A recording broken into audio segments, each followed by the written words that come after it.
Can demons change the environment around them? George Otis Jr. would say yes. Today we're starting a discussion on the environmental effects of demonology in the Twilight Labyrinth. The Twilight Labyrinth is described by René Holvast as the systematic work of spiritual mapping.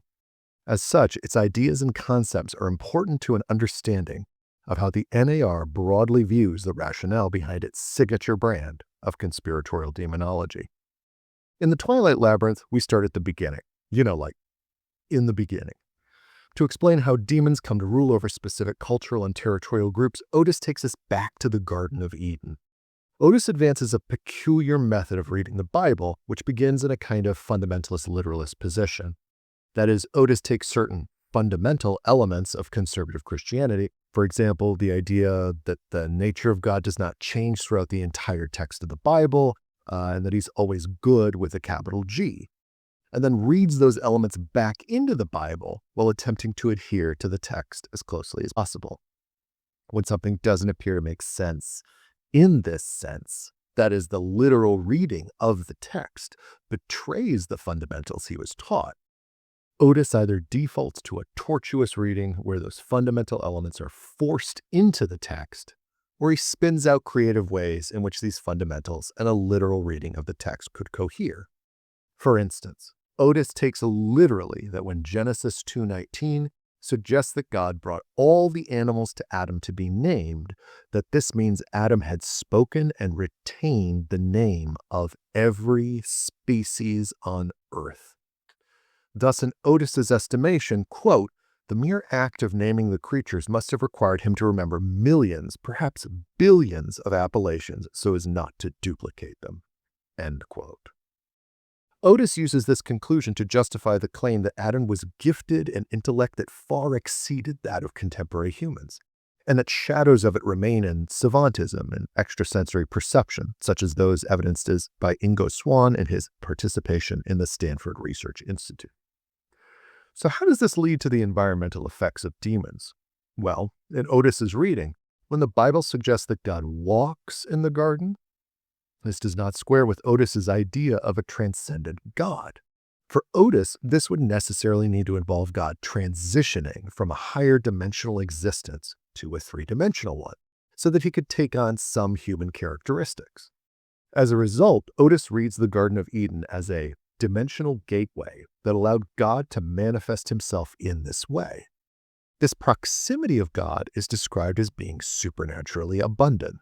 Otis speaks of Eden's abundant fruit, which he believes offered proof against aging and disease, and suggests that in the wake of the fall, Eden's fading glow was still sufficient to sustain remarkably luxuriant life, end quote, citing the paleontological record as evidence of enormous trees and animals.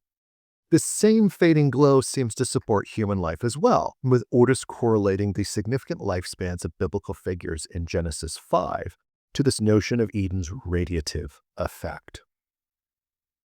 Contact with the demonic is either the reason for the glow's end or an indicator of its passing.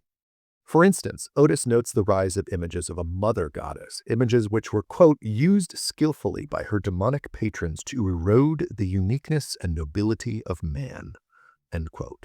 This erosion and a consummate turning towards, quote, violence and sexual perversion, end quote, eventually leads to the flood, after which humanity's lifespan is curtailed. The footholds of the modern demonic overlords combated through strategic-level spiritual warfare occur after the fall of Babel. Otis recasts the somewhat lighthearted Hebrew Bible account in Genesis 11 into a narrative of trauma as neural pathways are rewritten, communities are cleaved apart, and new tribal groups are banished from the only home that they have ever known. In the wake of humankind's dispersion, Otis imagines demons wielding promises of power, wisdom, and comfort in tandem with disease, vice, and natural disasters to forge pacts with humans, which persist until the present day. In this way, God's proximity, so abundant in the production of Eden's abundance, is locked away from most of the world at large. The gospel, the first step towards reunification with God, is impeded in the countries where such demon lords hold sway. And as Otis puts it towards the end of Labyrinth, Shadowy demons manipulate the forces of nature and conspire with human leaders, all in an effort to distract people's attention from the tender overtures of their Heavenly Father.